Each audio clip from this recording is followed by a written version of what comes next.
ดำนั่นแหละพาดไฟปีวะตุนยัยใจมุขาโลลิโกมีตำปินมุนดังพาดังอาทิลดังไงจัดดังสูบุรินั่นแหละทิลดังอาอหินโคลพาดมังซงเละวันนุยลิสินา billions and billions of people มีมอาสังอาซาซิมเซนละโอเมนซงเละปะทีนอังเละปะทีนหินเวดดิงาอนุนโนมเป็นหัมพะเป็นดุนยาจะไล่กิโคมที่ยาปะทีนินอังทิ้งสุงาฮิตบังว่าจอยนาปะทีนตะกิลอยโคมนาอีโหเสกิลอยโคมฮิปูเวปะทีนตะกิลอยโคมที่ยาดุนยาจงปะทีนินกัลซุงที่ยาหินนะฮูให้นะฮูไอปิวาอามุนาพานาอิจาลฮาวาตุจันเกียหิงหอยในเลดำในปีหาจุงนปาวปทินทางวาวินฮีออนไลน์นาฮิฮันลังวานุลิสินาหอยไลมนาอมเฮซงเลอามาตาสนากุกิโจชาเตอมนมุนาหอยไลเฮซงเลปทินิน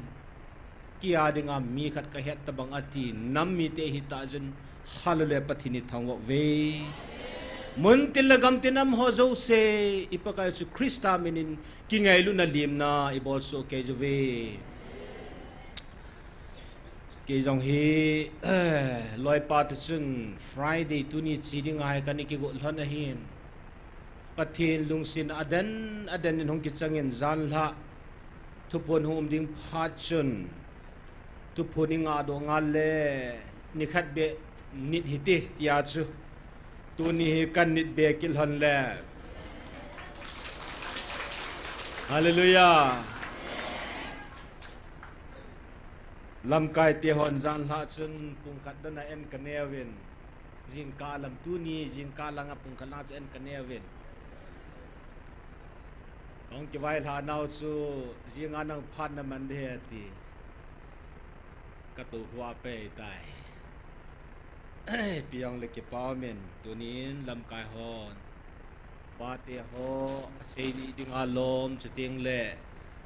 เซทีดึงอารมณ์ตามพิมจงเล่นังชีวาดึงนี่จีนที่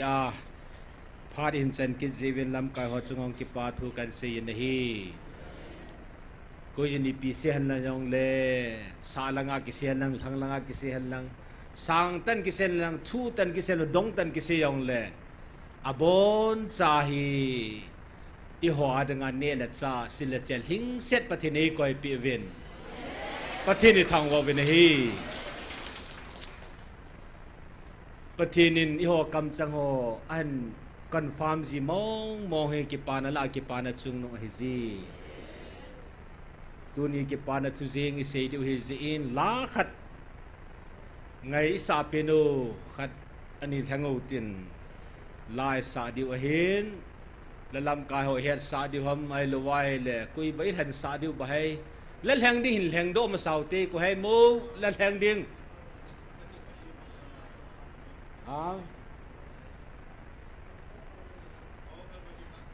o calvary lang chi chu la lam kai hon zo tieng le sa diu hi na gon tup sai ni koi diu zo tieng leตาวนับpointกันพูนเตียงลิสาดิวฮีพาดหงกิมันนาจุนหัมพไม่ไม่ฮิปูวีหัมพัดจุงนุฮีวีเดียวอินดิเซดโอเวนจานินปะเทนกำจังหงเจ้าตายฮาเลลูยาเลียมนัทูนิเซจุนเลียมนัทูเซดางกิโกงยองกะฮิปูนลาอิสาจิงไลตะวาจูปะเทนโฮปินะปอยโนฮีกะมุบายลาฮีตาจุกจีพอยงาลังฮิกจีด้วยกจีใจเลยตุนักคนดักป้าป้าทางลหินเลียมนัทูเสียงานนังนงปันเดียตีนพอยลีกันเสียนพอยลีละอังจุนอิทุเสียหอบปะทินินอาจจะนั่นละคอนฟาร์มเห็นบอลินปะทินิทางวาวินฮีอิสราเอลเตฮี hình riêng bất thiên ta sa miel mu thì chấp ba bất thiên na hong kỳ phun na năm lần hi về iti về na iho hi bất thiên nên van nuôi chỉ tin năm tin là bất thiên hong kỳ phun na năm mi te iho hen thagau thu hi van nuôi the chân su dinga để lần năm hi về thì su in phun đâu lệ bất thiên nên gian lạ riêng ta chun o Israel nang ma wang na hu hing pu ni kisan poi tu ni nang khela thagau wa keiman sa te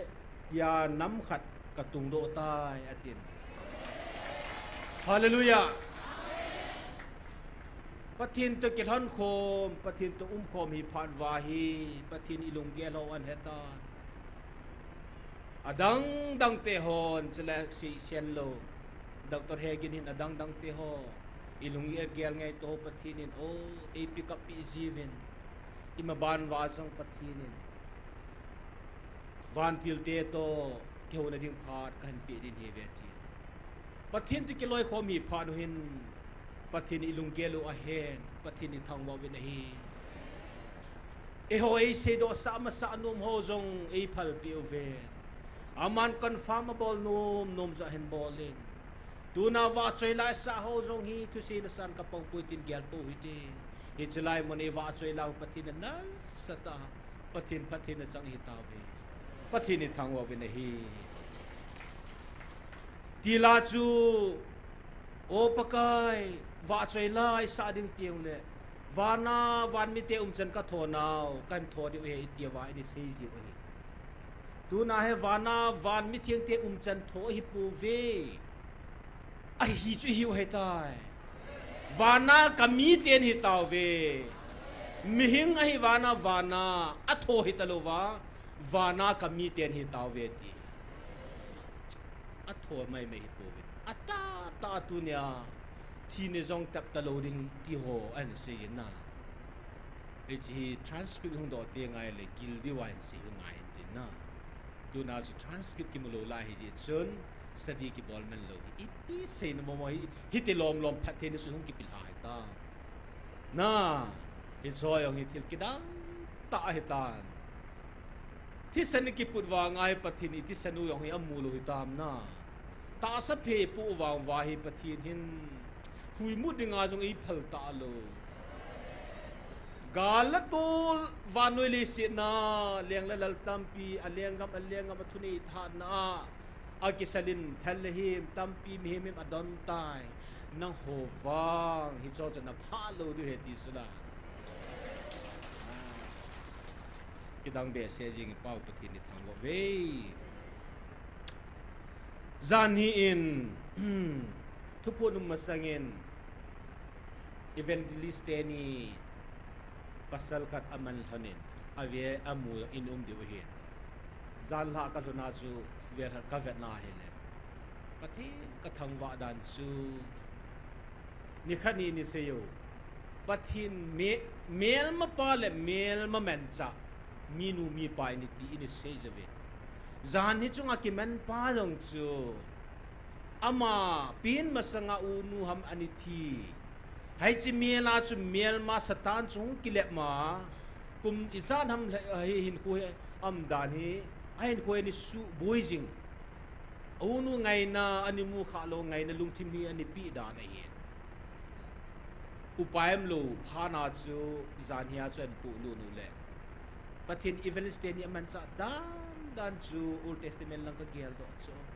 alhagaw kuwin thu pi hon so a chi kyo pet vai normal le bo chu jisu mena ka se alhagaw kuwin na ki mu sais ko ham ta alhagaw ko hon so zil ta zilun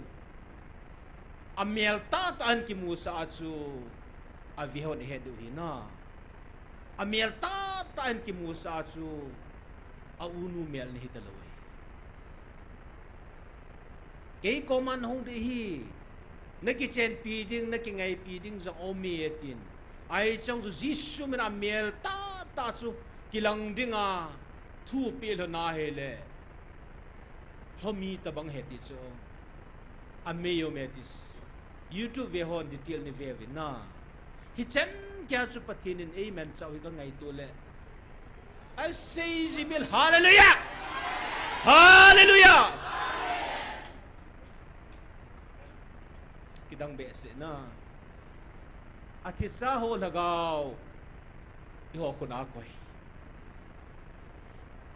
lagaw gilu te ho iho khuna koi ipi ki sadam ta ke mazing ten zong ho lima sadas kan se ji go prute aliang pau ke mena lord siwa ke mena echlaya bungsu china te pathin ke mena China le India ho khuna ma Manipur ho khuna ma hele adang si hi Christian state ong ya hele pathinin I ho zo si alagaw I ho khuna ko he ti chu zanin vanti Israel te pathinin akisan ta lo jiwa amo khel nga annam len phun do na zong e nei taw pathini thambo be nei Tiji atsu tu na patil ha chate ho itaw pi wang hi gil ta mo mo itaw pi nga hi su pite itaw naw tha zala patin til kidang tampian bol de hi an bol na lai de hi zalan alha chapu ahu limpita ni hon heta pu ve thugu asei pi hita thugu umma hita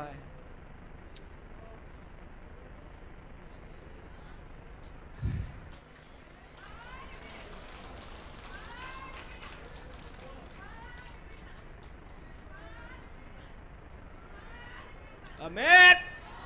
Amen. Hallelujah. Amen.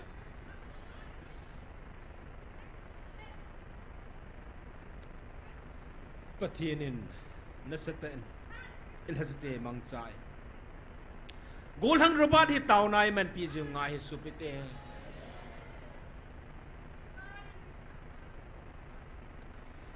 Sin chelaya ma tau piding ipung zingovin kinzong tha lubya ka tau pi jing khat ai I hon jong atam ta kondak bol hon jong I tau pi jing wa hi zan hi ka experience ka chu pi ham tia hele ke hi ama do mai ka pan kha ji be se lo awa choi la langa ka pan ji amai struggle ji chu mem hi nei awi mangji ihon chilang inga lal ke jin thupun inga lal ke jivin thupun kai amai ha tai tau pi jim ma zan la in kyau he hung vai ge tim pha chun aga pi chi ta ahile pastor ho zaram kitchen chun ani tau ta evangelist kun he o tau na mangu te tin kon so hon ka va chu mai struggle ta so to hita tu la thei ta lo ko da ka ki tu tol han aman ko da tu kin bang ka tu na de ji shum na ki chan langa pastor ho dang da hong tau dang cha chun amen ka ti hung su thai patin ka thang wa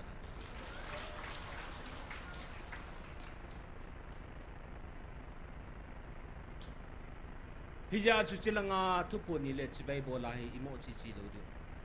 pathini po sa struggle ji itau pi diu hi gatham kha sanga tau pi chu ma da pachum zo I het thim lo ji wat ingai lut be se ja hung yong chu hi naw vin te I zong le het ji du na hi chilanga thieng hi amen sa ji het mai su ha tai tau pi ji ngai amahi ihon ingalal ke wangwa amiem hina ki pil ha lo le pathina men thi ji lo tu na gil tai tau pi mo mo du hi supite to jong wan til thieng kan so de ti I cho zo sing tu na hai I tau nau hi pathina heta dan heta dan vanuya atau na pathinin alhon pi a apa chana ni sia tu se la sa ho aban bana result kimu muzi imhem hinau se hi ahitan adang si pathin in acha te ti hi mo hi pathin ni thangwa win hi ya su gol hang ruba ding a hin pathil ha cha te ni ding hin itau pi mong ding hi bo we su pi te ho sat Monday last Monday chun phat kamangin ngai lu na mong ngai ki ngai lu de he ti tu ni 7 aling kan sim do ti ngai le kan tha de mi pia de nga kan ni phal lo in tin hi zong le ya cha ling ho iki ngai lu mong di he su pi te ki ngai lu mong pathin email chu he hilaya ni hu za nung ki pung ta ata san ki ta ita san no a lever hi ani masangum din hi izya atsu asang loyai pandihinam athing loyai pandihinam ti pa hi pathini do di wa theocracy se jing in makhudi hu ka vet na hi le kalung dong liwa pathin phat the ni kalung dong liwa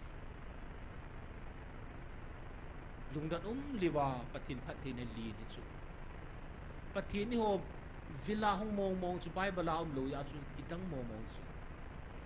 ya chu pathin ni chin Israel mi te anam la na tu kisi na hi a hian i ho ku ki zo cha te pathin in thagaw wa anam dan hi na hi kisi nai lo a hi mi tam pin hi chikalin thu se ti hi pathin hin ki ngai tu nan te iuwa ku ki zo cha te pathin thagaw thing nam than mi te ti hi vanu an he di an sim ding in hing lo hing i chen khom pi te ho vin ki chan khama pathin vil he ti wang a he no he ta zani na se do ta koi ham hung ki pen ta ngam pu vin ti ong ki pen ta ngam lo le lam ka ho jong kalungo dong ki na lai jin iki mo chom diu ta ma ti jin ka se do nom hi lai jin pathin til go na i chi vin abon sa pathin til go ni email mateo pansan na hi vin mel mate in kan thu ting o wa he le amoyong ku yo na sa salia hong pang di na ahin la tua wang mel ma bola chi bol di phat cho hin la i hon i tau pi lo wa he le thathin hong chang lo la di pathin hi cho phale ni ko i future wa ko e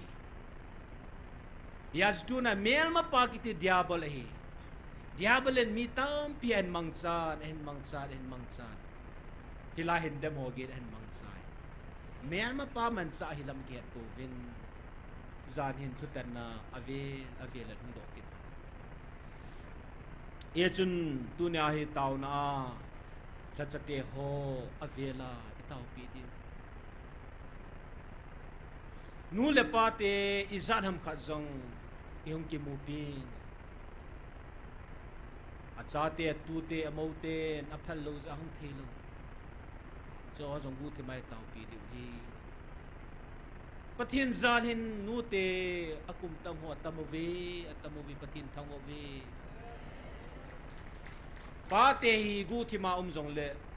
exposure ai lo expressive base lo hi za ke lo yong umin tin alhang pia nu te ho in sungahin amote achate alziten an thalwa gu thim thima ganthi ta a hung jong izan phan omen tu poni hung ding le hung lo ding kisan gia taw hin thun la om dunia chozo se ning ka ho jong itaw pi de su pete ho aphat sa ta san lu wa hele ulta hung chi de hi ata san lu ho iho insu gan thei tabang wa he aji china gan thei de he ti su jana thutan nei so he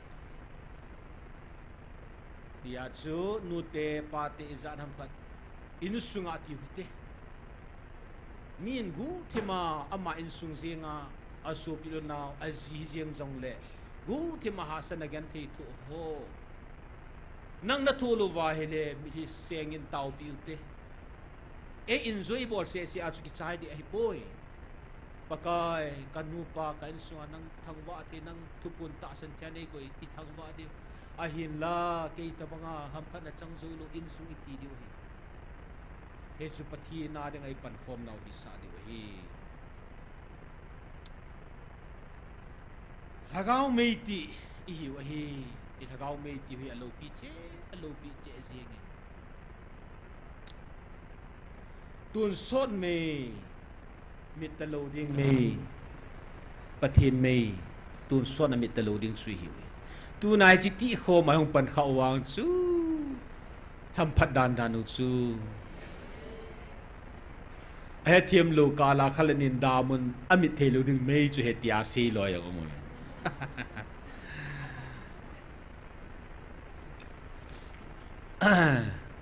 yo se la ma se ki to lo he tan yon tun son me gal zon na me chun ki lao he tin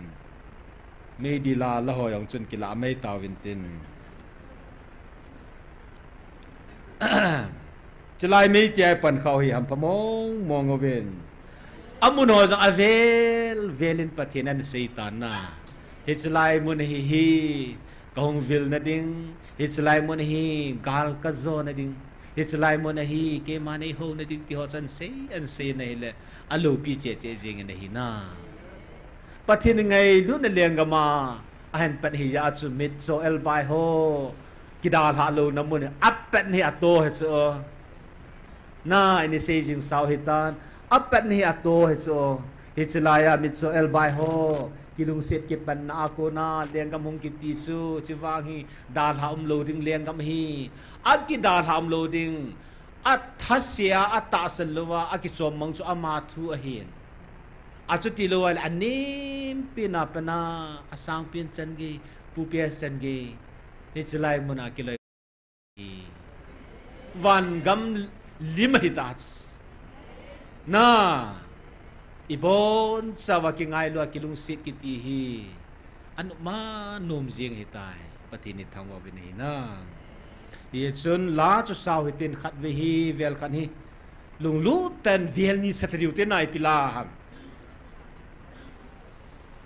vel ni sa du ham ai le vel khat sau te na vel khat ni sa di vel khat na sa chim lo le ha go nai ki go lo ai le vel khat na chin sa chim lo diu hin na is it chun I taw na diu taw na point kan phun de hi microphone hello taw na point kan phun de o hello khana pathini thangwa diu he pathinin hello anam lana e tun do ai phun do pi wa thagawa Israel thalang ding ngin kanam ka thang do tai ti chini se ji wi jong le zania ama o cheng tai za ho pathin vil ne chan te ho pathin e ma lam chum cha pathin e ki pa na za la pathin ni thangwa diu ani na gan thini za chum chuma gan thina ha sana tu in sunga chilai hong ji athum na pathin tha chate ho evangelist ni hin golang net robad a hin tu ting hilaya tu sei la sa ki mang cha zo se la sa pang ho jong la lam kai pang ho he jong le yo zo se chi taw ko ti wa hi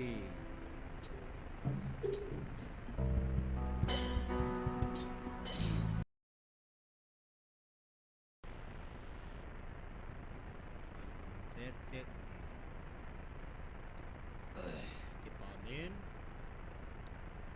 na tu kan nai lu ti divin jing pathian hin satan na tole mi thing le mi bu satan na tole mi hem pathin na to khen khan thei dinga pathin ni aban bana kidang ta ta in pi o hi pathin abang le example isei kyu se oi lo wa mu thia dinga sapian demonstration avet sana dinga pathin in ei pu o hi kidang mong mong hi na kala khalani imuwa het chinwa ai lo wa hele pathin tha na pa chu isatwa imuwa het chin te ni diwa pathin hin asa chate ni mangcha lam chu ma hi tuni san ge ei pu yo a hi ichi hoda ta san ki belap na ding hi na ให้ทีมโลหะวางจนจัดจนเซนเวตาให้ทีมหัวดิ่งอาจูอาศัยจีบเฮเลยที่หัวเหนียวจับลายจนอัฐวกันนิจาวินกูปนุยาเชียงก็เฮเลยกูปนุเตเลทิ้งบุ้งเตียนิกิบอลวินโซลังอาเชียละจนกูเลเกลกิทัวฟุยละกูกิทัวอากิทัวที่โซเซนิกิทัวดานะเฮยันหิงเหนียวจ้าที่จงปีเปียงติดกินนี่ตันอันนี้เซจุดตาสามโมกิบอลละจนอันนี้กินนี่จุดดิ้งดานี่อาฮีวางินพาดกันไล่จนสิลายาปะทินละจุดเดนีปะทินินอีโอเวทเทดิมองเงินอารมณ์ลมเมนิกิดัลสาวินน่ะคุยเตะตามสุขเฮกัมตะตัว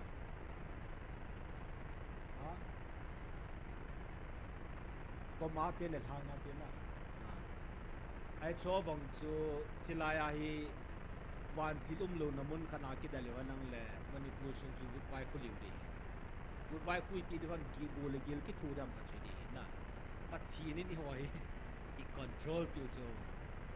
ไอ้วางอาตั้มโจตัดปุ๊บเฮ็ดเชลเลย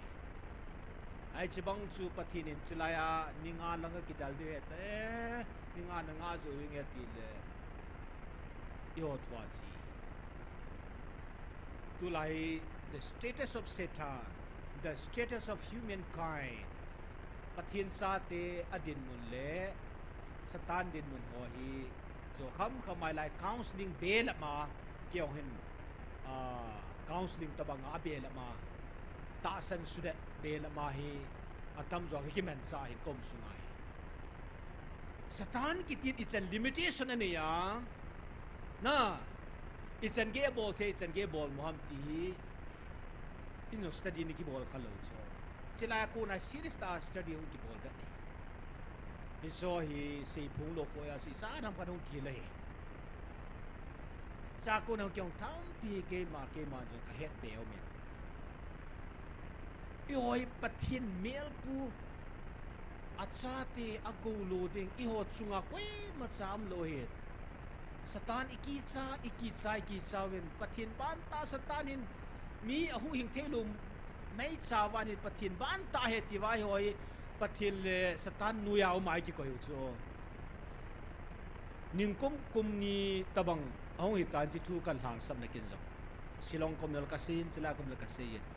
สตานกิตีเหตุจิตเตียงไงเลชนอโบดานขัดอุไม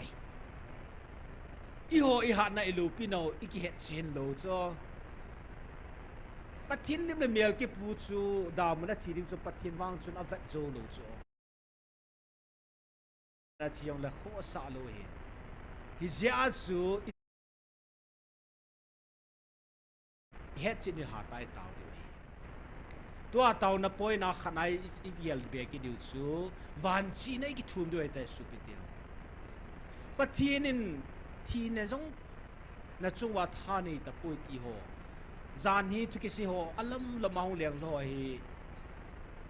ปฏิทินจีนปีโลเลยอาศัยดิ้งดานฮีฮักษาตาสุกินจ้าปฏิทินวันจีนกิทุ่มโลวายเลยปฏิทินปีอุทุวันลินมองไอ้ตายสุปิเตโหวันจีนกิทุ่มไงนะยาจุปฏิทินลุงสิดานฮีสตานหอยอาหารลูดานเฮจินเลี้ยวเห็นนะตูน่าเฮจำแท่นตั้มปีนี้ดีวะเห็นอีปีนึงอาสตานิจุงอาธานิฮัมติเลปะทินทูปีบังไอจอนโลซีเฮอีเดนหูน่าจุน version นิโอมิน version ขันน่าจุนเปียมติเลอีวีอดัมลีวีนิทุปีจูโฮไลลุงอาเทโจสินเนเทลอนอหิวางาอไลลุงอาขัดหูนัททำข้าเทโลดินเนฮันโลดิงเนฮันเลนัททีฮันเดติจูเฮสตานหงจุนนุเมนุเอนดองตานปฏิณสิปีบังเสปีตานนะเฮเลสตานิน version อัจจุมเบขันันเสกิตานฮิจูนัทธรรมนานันเนียนายและนัทธิฮันโลเดฮีนันเนียนัทธรรมนาเฮเลทีเลมาลาลาปฏิณตนหงบาลฮอนเดนหงจีลฮอนเดติโซ version นี้หงกีอาซาพานาเฮอามันเดอันกิลันข้าอาลิมาเมียตัวซิมปา hun lai lunga ul sakai lu ba ne ke chat lu hi la dinga simpa alim amel pa simpa aphat phan honga hong vilzi pa pathian tu sei sanga chu ani de khat be cha hong koi khalo amain kho contribution siki jong bol lo ni khat hong tu su nu tu su pa satan tu sei chu ani la khai tu na jong i ho hen hinna e piwa alim amel pa e simova acha e simpau thu la sanga idon khompi ine khompi izon khompi thu sei ila zinga hele ima ho wai thu ni pe chu hom som na pi ling nam na pi ling lo dham na pi ling len na pui di hi ki koi jing tan example ka se phone call hunge nom na chati na sei dham na zo na sei dham always in any decision atala hem hung jing beta na bailam chayon zo ki sei ji chu ki sei the satan pan san na the a chin khui mana hele satan e chungwa tha nei lo ji pathian ban tai ho hi wa hin I ho sippa boling azan le dinga van til te ko hin van til te la se ngai lo thau ma van til noi nung pe nau ma hi chu van til khat jeng jong chi van til thil ha hi alo lo lo the bo chu I ho yong ti dau he te I ho van til chunga hiu chu na van til chunga I ho chunga van til chu ki sala li chu ima khudi u sei to hong din lai van til hi gal sana yong pong hi chu mel ma te hen ko na pong hi chu I ho no ya chu van til ho thu tho patin lungi to le patin I ho man cha da ko hi hi chi satan akinol ha no swang kinol ha dan thumna ko nang kinol ha leisil van dan nina thil ha hi cho yo noi lang pya hi pathin thu bangai lo te le choi in hoa hung wa lu ji ya idam mo lo evi si lo ji na ya ji ta bang i tu te wa le idam ne ding pe no Jesu Christa ki pi lu du ta san di ta ki phul jiu chu pathin e di sawi ya ji tu na i hot I thane ni ki het chin lo cho I thane ni chi ki het chin ting le na ji shu me na te le na lấy xịt cái thing đi chứ là thì chỉ áp bách này thì già đi thôi bồn no hầm phát là cái áp bách này thì chỗ không cái bần bần này khăng tha tam pi dòng hen bắt thiên mình sa ni là thùng ta bao info dòng cả dạ thà tu cả lạ xong bắt thiên dạ chú cho mình hem tiêu mình sa chỉ áp bách cái bần hi su bê tiền iki su thieng vai la pathini ma ko wa thil tam pian bol de he zania chun ata san lo ho he pathinin lung sen chum ben thuan se pi kitan alaw wa hele aphat hum cha pathinin ahui dam de wa he ata san lo chu o diabol lung put pu ho hin sim dom ka te ka ji do kham kham nagsinao hung sang ding ahi diabol chi hoi mian ma paw ahin inel ma pawin aman sa ho chu ipiza aman sa ham til azi atama tamai chon sin za chum chum ham pathina ki pe thieng lo ji ham pathina ko na wa mang ji jong hi thein te pathin sanga sumna pai ngai lu jong hi thein tin pathin sanga status itona ilalna ilopina ikilopi san ho jong chu hi thein te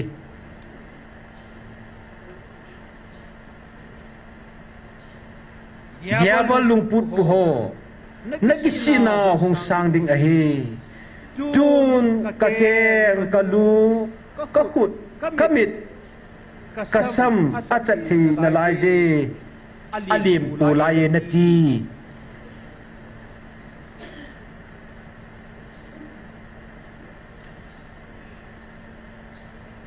chu tieng le ka choi ka din pi ka choi chi vanwe da ka pi ka thu ti he ka choi hi hingzing hat chung nung pathin thu hilo ham natin alai zve hi chi pathin thu hi ti chu kuiman ki ma lo hi ai wanga hi chi thu choya hilanga hong ki phung pa in hindema ka keng ka lu ka khut ka keng ka mit ka sam achat thin la yen ti ve ka choi hi hingjing ha chung nung pathin thu hilo ham natin lai je a hin na choi nanga ima chaum poi na choi zo zia chu pathinin na thon pi ai lol pathinin na sungai ma chaum poi chu na tu sei na la sa hi na choi awang chu ki sel nei hin na sungai ma chaum poi ti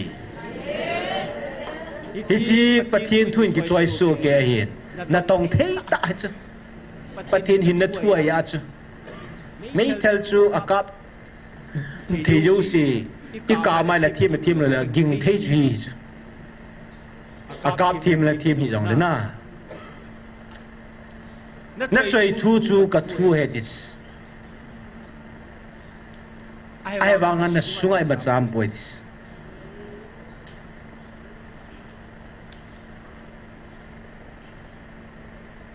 ya chu pathin hi chi ka ko na o sungai hi lung na helo va hele ti so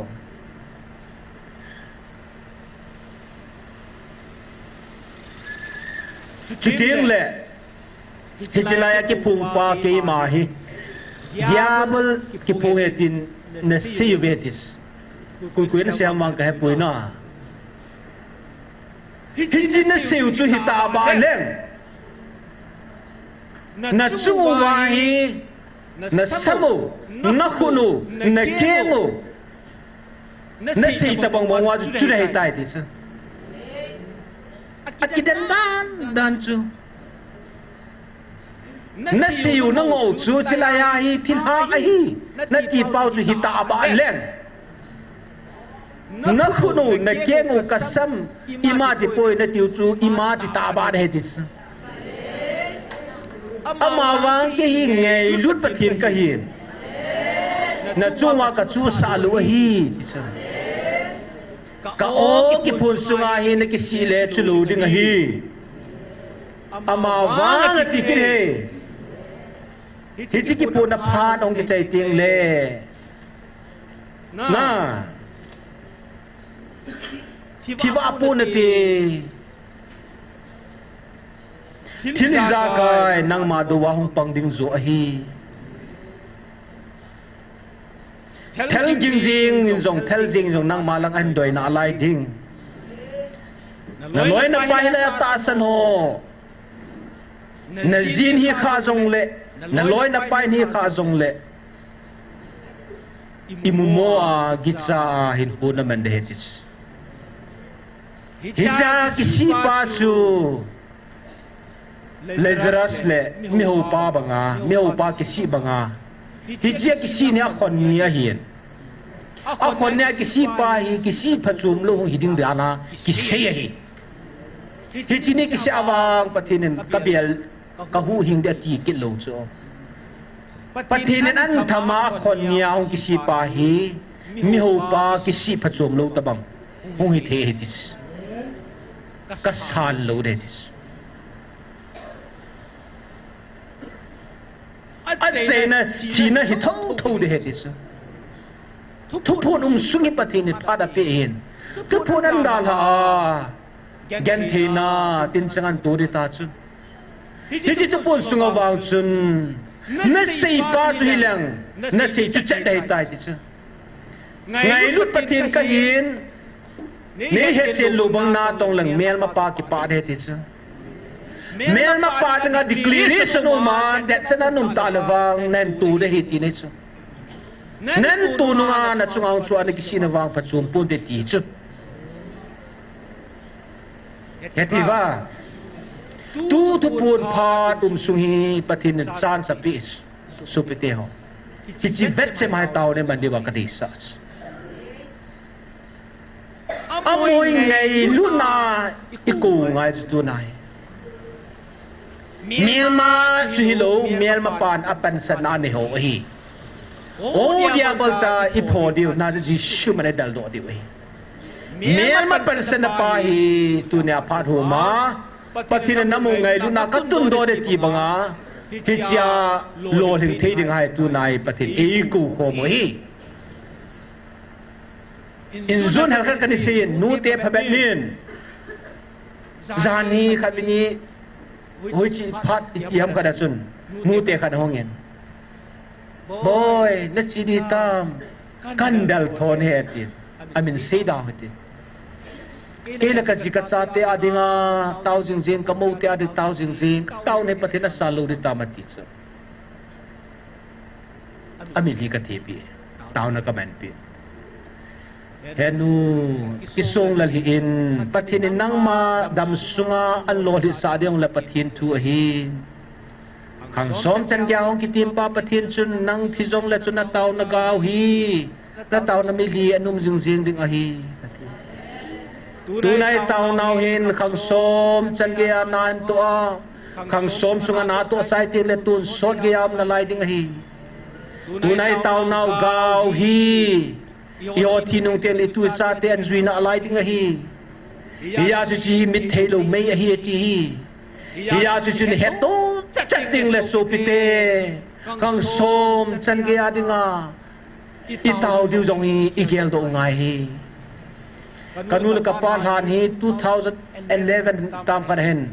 kan si mo ven kaloi nu ta keuven kaloi nu jong kate pila te pula adam kamutapun al than ka sim ta ka inchen ka sim lo de tin ka keu thanin naw te hoto ki thu kanul ka pal han kan sim mo ven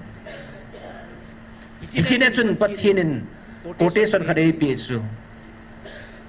henu hepa nang ni te hi jong le chun na taw naw gaw hi ka chung wa am jing na lai ji ti hi kan se tu ne ai chala taw na me ki ti in gel do sai muntina milhilonga amala voi paita atu cha mote ta san lu ma jong le imil hiu hi o chi nung jenga jong na tong di hin la hi ikison lan lo di hi pathine phasa e ma mit mu ta ahong ki siu jong la pha ama wang i taw naw hi tun so na mi lo ding a thi hi chlai me tiu hi akhanga phar kha tin jong le van noi ang taw na diu ja hom na lai de hi supite aji chi chlai tiu me hi mit ta loading me hi tun sot me hi ya ji ki son la lo di chlai taw naw hin tun sot na yo thi nung chan ge a khang som khang za num sung chan ge a jong i cha i naw te wa dinga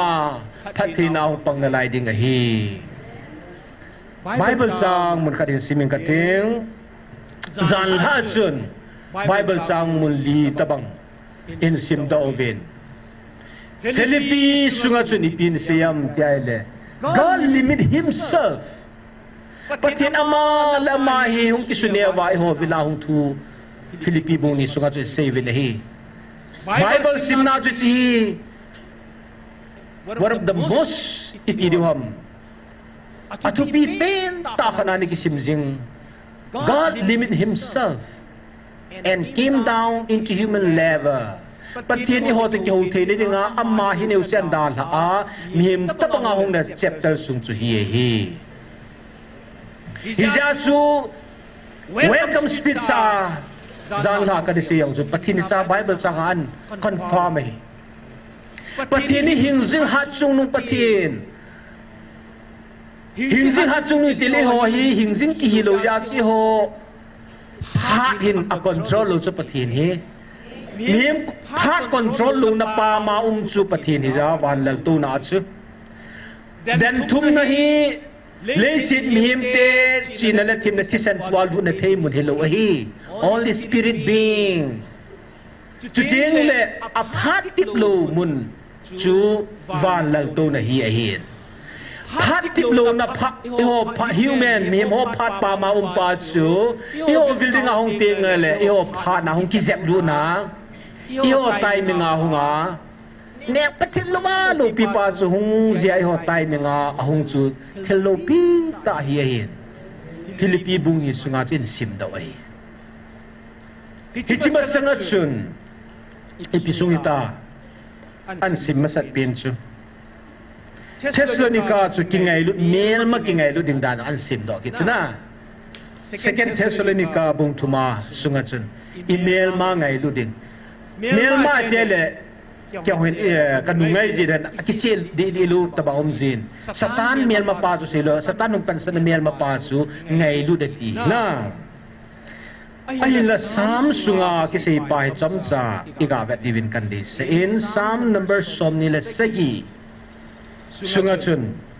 pathinin nanam pi diwa kapi kathua tin chi zan la chun pathila chon upapun an sim de ni Israel venai le chang kan gedin pakai hi huwa ba chule hu hing na hi huwa ba plus hu hing na hi the Lord is our light pathini hoa dinga va hi tulai tai phamo pen tau su pathin tu het su thim tu chale han sibium loi tulai political livet va hi le e jong ko yang mi zo se hi alungim lo kim talo chile wale jong a changong tabanga akitan ha ni le chini dum lo khomai kan thei ta lam tha tilaya zani jathuma kau pi ke phathi tuai sang asanga na izat person ab na kala ha sata chau chuni si ya thei talo hilaya pathin thu ki pun jeng wangai ta san theology wa hi inam sunga muthim tabanga thim kim khanin chlai bel ding hamatiu le bel thei salo kim kanin MLM minister of bel ding le bel thei kham hizep killo nam lam kai o suwa government ki ho bel dam ta alung ngapul le lungap na ding ta hormo tam pium chui nam sungwa io wang chu chilai ilungu mo hi ta chu ai bang nam ps e ho la chin la ti nga hi le mu thimi chui nam sungwa to hi hislai mu leo han now vading a hin hilai imu chen theology wa chu hi chu hi khat to ding ha mi ti wa i jui wa le wa zok ta thelo hi i se no pen inam pi muthim a hi tu lai ta hi thakau ka san muthim sa lai ta hi ho hin e on a chai na ma wa chu mu ven mi tam pi ho hu na ho wa mu hi ata san lu ya hong thelu tam piu ma hi ata san thelu ho chu ya mam ti le muthim hi wa hi ya chu muthim din nu nam na wa pathini ho danga nam pia danga i til kho nau thu cheng chu pakai ke ya dinga ke din pakai huwa a va hi ti sa guidance you are the vow ting le lam ki zo thi na thui ka ken ngin thau me he ti sa vale le sen hi athim hi chu ni sai tim tan lang jan hi ta lang le na ngai chat pen ding na lam zo ding na ngai chat pen zu va chu vaum lo vai le lam na zo the lo va ne na thon the lo di muthim da na chu lam na zo the lo hi ya chu pa kai tu lai ta nam pi ki su dang lai ta yo ding a chu guidance aging to direction a piu chu vahi vaum tenga let ichi ni ding ke he khi ni ding ke he lam nom ke he agolai ke he he chu asene point hot in times of darkness the Lord our God is the light who can guide us and who can take us and who can give us all direction. Isinading lam even sapin nu chu ipau pathin hin zania sai ho lim piu chu kitang ka sa dan chu pathin ka thang vai ani na chun cái điểm bậc ai khuva vai thì số tu nạp thì ni khuva vai iki tu phar vai ho hi ima khodiu van gam chân ki chân ham gật ki iki mu ta bậc ai cho đó vai cho van gam nôm tan le thil jing thai ang rong ding koi ma san ke lo pati nu se pi phat in wa da va sut ta tu la na thi nan zong van ni se da boy tai ai vang ai ma chan nan pha lo diu ti chu có mà xây thì cái tiệm thấy coi mà sao là only God ipati no bo cho hallelujah ani na chu chu le hu hin na hi thì sao patien chu e hu hin pu ta sa long thang ao e hu hin pu che ho hi ipati no hi he no aben san ni si mu hila ta sa ki bon ki mo huwa ki sudamawa to tele counseling a chiwa pathirin a de piu heading a bet sau chu hoilang direction home come hungumin hung ki sudamawin then thagau thwa ki sudamawin hi chi pathin a bol piu channel chu hi chu hu hing na chu ka pakai he ti na hu hing na chu ni pi se nam ti le ki sat na zo se na dấu sen tha này ta lu chu hu hình này na iki cha dấu se chu thabe ya hum ting le hu hình na tha hum hi ji tu nei ki cha dấu se hi thabe ya hum hi te ngai la chun i hoa de nga i thau ha ji hi na ya tu lai tai ngai chat pen tau chu ta sa le thagau hu hình na pathian chu hi tu nai ta sa le thagau hu hing pu pathirin ei vilova ta sa ya phathe ka bodi sa thagau wa phathe ka boding lowa ka bu sa nam hallelujah athum na chu verse ka sung cho hin lai hoi tai banai le kin kui pen ka ginding ham pathin chu ka wa hiya pathin chu e hu hing pu ya ka ki cha zo si ala mang thia hi le ran ha si ta su la awa yong se bible yong si su la tu na bible la david ho pin sa so david chu yêu chi ha ti tao te yêu chi ha so david hi he lu ho mo ka den he lu da lu we la David siêu chu la pathin ni pi ma sa chu la amo ho chu yo yon vai hom diu ta hu la na ta da siêu na gin sa lu da ne na o lo le ni ke hai ta hu na ya skin koi pen ka gin ding ham ka hin na ka in khu dinga pa hi kulpi a hin ti so ihin khodiu tu hin lai wa dinga zong tu sona dinga zong ipathinu chu ikul piwa panga he the Lord our God is our stronghold ihwa dinga ibit now ikul piu chu pathin hi ikul piu chu protect all ding mel ma ko na pathin e hu do diu danger in times of danger gen thina chi thina man tha thina lungneu na thia ko na bin adamai ko ni diu mun chu stronghold ikul piu chu hi verse ni na chu thil si bolten indal khumuwa keima dona tu si zeng a se yu zong le ka ki do pi te le kagal te chu kapal hu su hil uwa izam chap diu ahe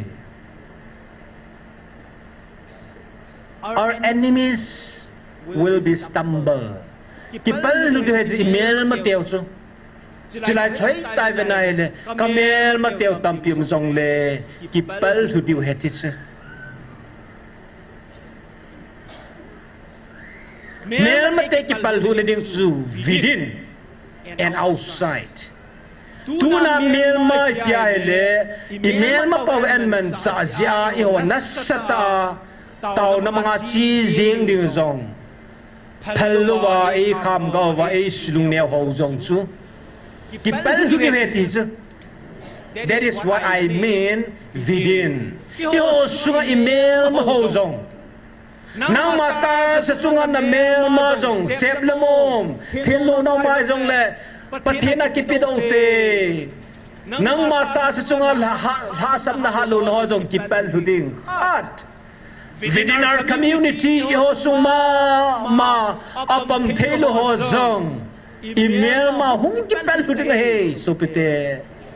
Imasang wating zolo de he. The enemies outside. Yopama inamu hilo. Sidang namdang teho zong imakowa. Wei matahong ding zolo ding he. Point na. Verse 2 natsun. Sepehon kanin kido pidin muzong le kalung tim kisadi punte kay madudin gal hung kunjing zong le kisung ta kapan na alay ding ahi. Hallelujah. Ipu David chun hichi ahin kwa ni chaysa nam pia dinga patin tu na hi iho kitil khou the na dinga an ki koi thu chang chu hi.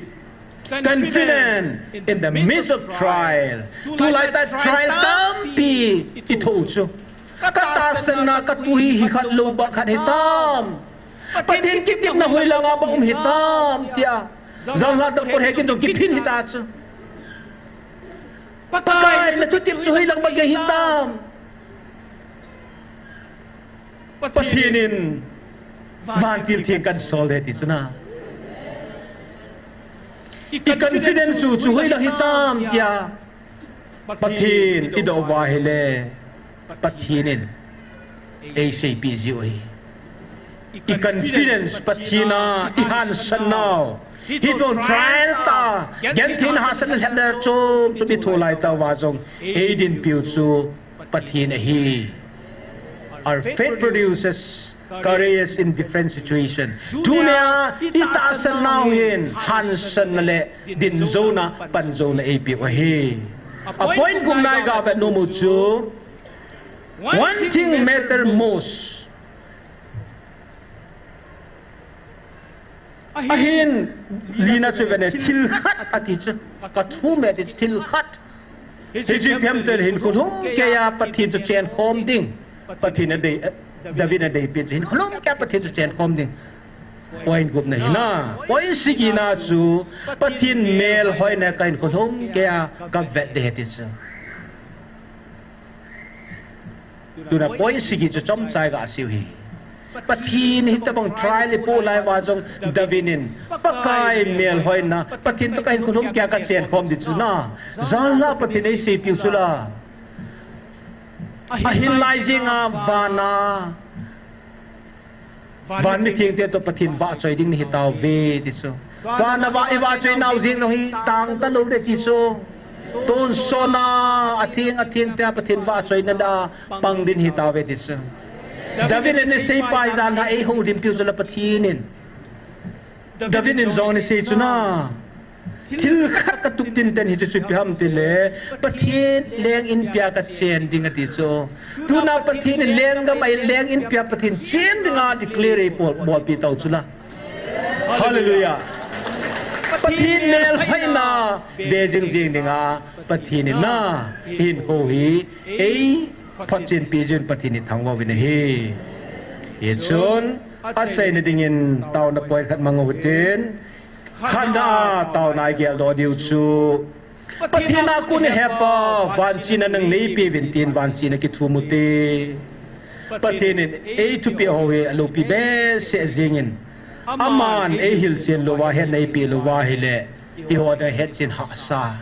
pathin na van china nang nei pi vintin thumuti khatna anina namlam kai te hovin oi ho hello wa whatsapp gruma ade de se ho adon bu nom pu ve tunin ke hon panas satan kalawe ti vi nahi inam lam kai om lung khana thana pathina thil gun he amo sunga he satan hi chi tol haum theina dinga nam lam ka hoda taw ne man pi de hi kilung khatta pathinin alung sungo sugom theni dinga nam lam kai hoda taw nai man di wahi athum na pathian thwai dang cha theina diu tua ta sallo hechin thilo ho satan ki phun he ti ho satan to di ta le achuma chu ta ba ding a hin ngay lut pathian ka hi jena chungba chu sa punge na nam pum pi wa khong ko hi hong hi a hi je chon ka ko no sunga hong kilung he the ni diu chance ka pi he ti hi ye chuna mo jo si a he chen the nai lo ho tan ti ne lo wai taw pi diu point thum adina chun counseling in habe kin ka ting jing teng le counseling de hi pathin il hagaw dang cha theina ata sal lo hin adang cha cha hi kui ma ki ko lo wa hilai free counseling ki bol hi adang cha ho an hol theina divin hi ji ta chun taw ko mo tin a chei nahi pastor thang ne wen chei ne nei pi win tin i phanu a chei ne hoi di tai hi chang lia di taw taw te